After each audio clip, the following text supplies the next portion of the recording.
এক একটা বিধানসভায় 30 থেকে 65,000 নাম বাদ দেওয়া হবে আর তৃণমূল আঙুল চুষবে।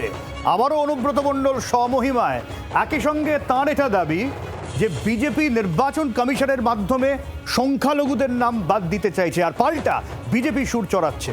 তিহারে থেকে অনুব্রত মণ্ডলের মাথা খারাপ হয়ে গিয়েছে। স্যারের নাম বাদ বিতর্কে বিজেপি ও কমিশনকে সরাসরি আক্রমণে তৃণমূল নেতা অনুব্রত মণ্ডল।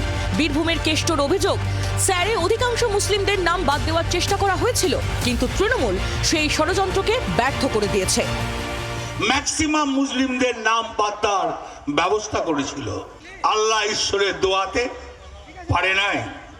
তোমরা ভাবলে আমরা চুরি করব, ম্যাক্সিমাম লোককে ভোটার থেকে বাদ দিয়ে দেবো, তোমরা জিতে যাবে না, আর আমরা আঙুল চুষবো?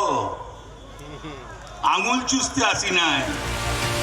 এদিন বীরভূমের হাসনা বিধানসভায় করা জনসভা থেকে অনুব্রত দাবি করেন, সামনের ভোটে এই আসনে 60,000-এরও বেশি ভোটে জিতবে তৃণমূল।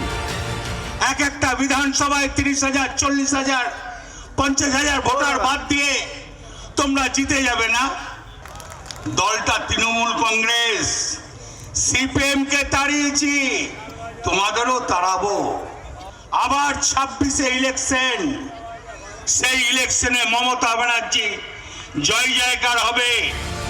বিজেপির বীরভূম সাংগঠনিক জেলার প্রাক্তন সভাপতি ধ্রুব সাহা রীতিমতো কটাক্ষ করেছেন অনুব্রতকে।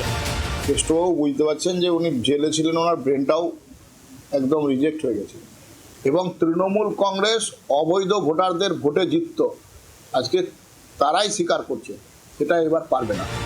হাসান বিধানসভায় কংগ্রেসের আধিপত্য হটিয়ে 2021-এ জয় পেয়েছিল তৃণমূল, কিন্তু বিজেপির শক্তি বৃদ্ধি এবং এই আসনে গোষ্ঠী কোন্দল তৃণমূলের কাছে চিন্তার। অনুব্রত মণ্ডলের বক্তব্যে স্পষ্ট যে এই আসনে জয় পেতে মুসলিম ভোট ব্যাংকেই ভরসা করছে তৃণমূল। বীরভূম থেকে প্রসেনজিৎ মালাকারের রিপোর্ট, জি24 ঘন্টা। বাংলার আওয়াজ, বাঙালির আবেগ, জি24 ঘন্টা।